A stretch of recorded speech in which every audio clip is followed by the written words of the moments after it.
Basically, coming back to you today is about antivirus. Now, Microsoft has Windows 10 and Windows 11 that's already pre-installed with antivirus on your computer system. Now, when you first get Windows 10 and Windows 11, you don't really know about your antivirus program because Microsoft don't exactly advertise it when you have it installed or you buy a whole new computer system. It doesn't really give you much detail about it. Today, I do want to at least go over about it and let you know what you can do when it comes to that antivirus program.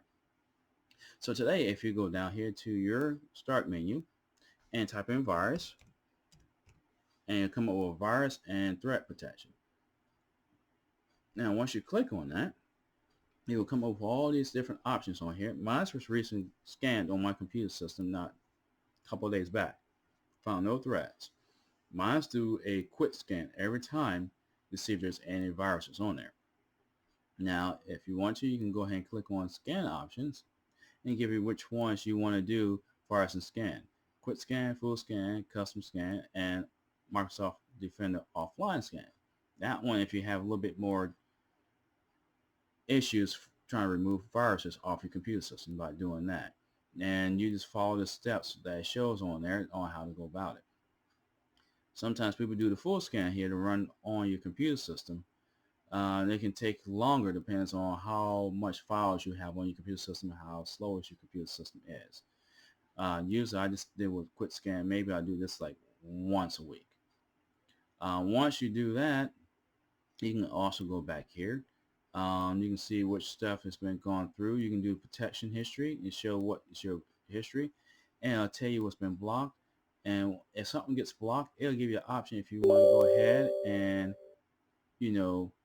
tell you what the actions are. It says allow and so forth on here. So it's up to you to decide if you want to allow it through or not. Before you start clicking on everything and saying yes to it, make sure you know what it is. And if you do not know what it is, don't allow it. Let the antivirus program do its job and you'll be good to go. Now, far as in this here, also you can go through manage settings. Far as in that, it has real-time protection, has cloud delivered protection, so you have protection as far as the internet. It'll send submissions of also of the virus if it gets caught on your computer system. So it gives them an option to scan it, take a look at it. If it's something brand new that just recently came out and the program sees it but know what it is, they'll analyze it and give updates to it. So it comes back on your computer system again, it already know what to do.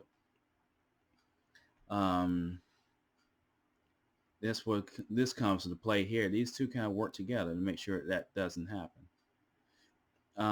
This here keeps from any type of viruses trying to tamper with the actual antivirus program here. Make sure it doesn't turn it off. This here, you manage control folders, and it will protect your folders and stuff like that. Make sure that it's nothing that's going to get harmed by a virus or malware. Also, you can change the notifications about what's going on with your computer when it comes time for when a virus decides it wants to hit your system. So you got all of those, plus you got something called ransom protection. Now, ransomware protection, is when a program gets stuck on your computer system or get installed and it encrypts your files. So once your files are encrypted by whoever created that, it tells them basically you need to pay me this money to get your files unencrypted if you pay this certain amount. Usually that is something that's not going to happen. You can send them the money all you want. That'll mean you will get your files back. So what ransomware protection does, it protects the folders and files that's stored on your computer system. Key specific folders for the operating system already been added to it to keep it from being locked down. Now, by default, for some reason, I'm not too sure why, Microsoft does not have that enabled. That you have to enable yourself. And to do that, go down to Manage Ransomware Protection. This is normally unchecked. If you see it here, that's automatically turned off. And what you will have to do is go ahead and click that. And all that's turned on, you're good to go. The default folders are already been selected. Now, if you want to add more stuff in here, what you'll hit yes to continue. You can add more in here. You scroll up and hit add a protected folder. And once you do that, you select the folder you want. It doesn't have to be on the same drive. It doesn't have to be on the C drive. It can be on a different drive, G or whatever you may have. And select the folders you want. These are already been added onto my computer system. So when it comes to a virus or some type of ransom software, it'll be blocked because it's already been protected. So now once that's said and done, you're protected. You don't have to worry about that. Also, you have account protection. You can protect your account by Microsoft. If you're having a Microsoft account, you can use it to sign into your computer system when it's online. So your normal Windows password you don't have to be used, and just use that to sign in. Or you can use a PIN if you need to. It has something called Windows Hello. You can use that to manage your sign-in options here. If you do that, you click on that, it'll bring you up to here.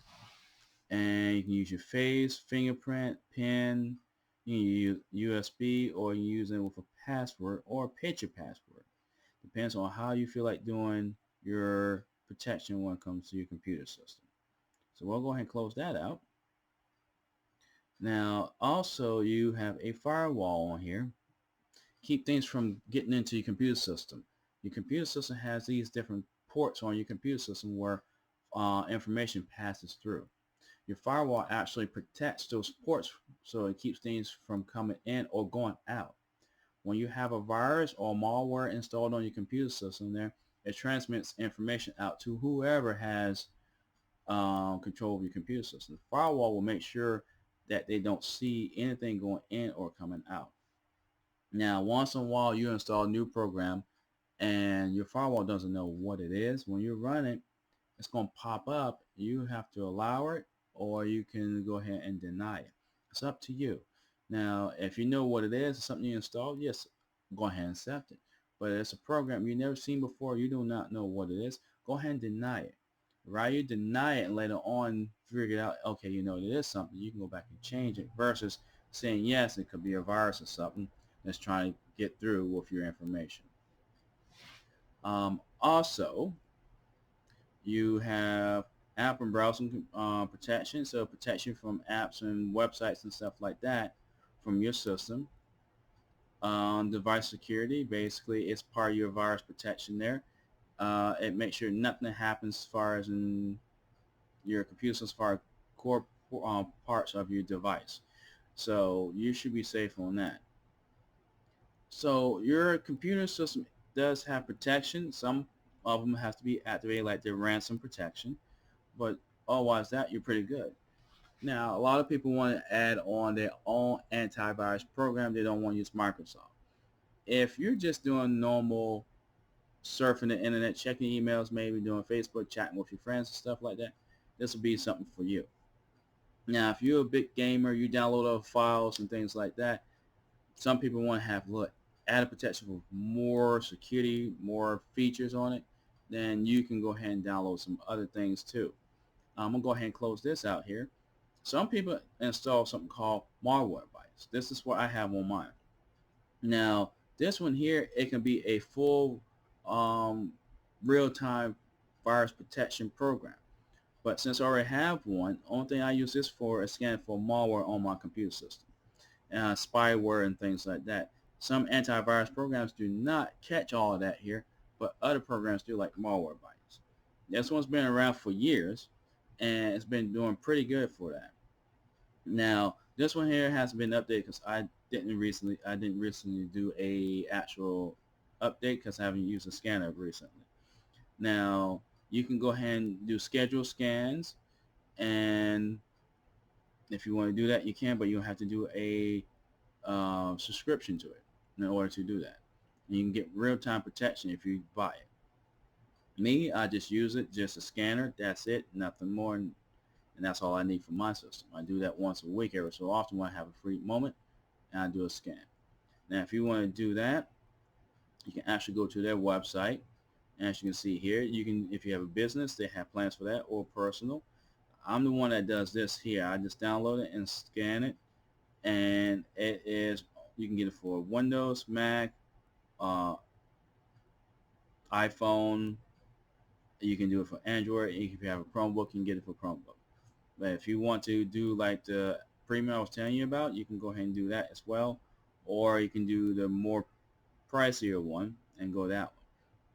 It's up to you. Some people get Malwarebytes. Some people get other antivirus programs that's out there. Kaspersky is one of them there. Norton 360, that's another one there. There's quite a few out there that can do protection and have a little bit more added to it as well, more than you have with the Windows one.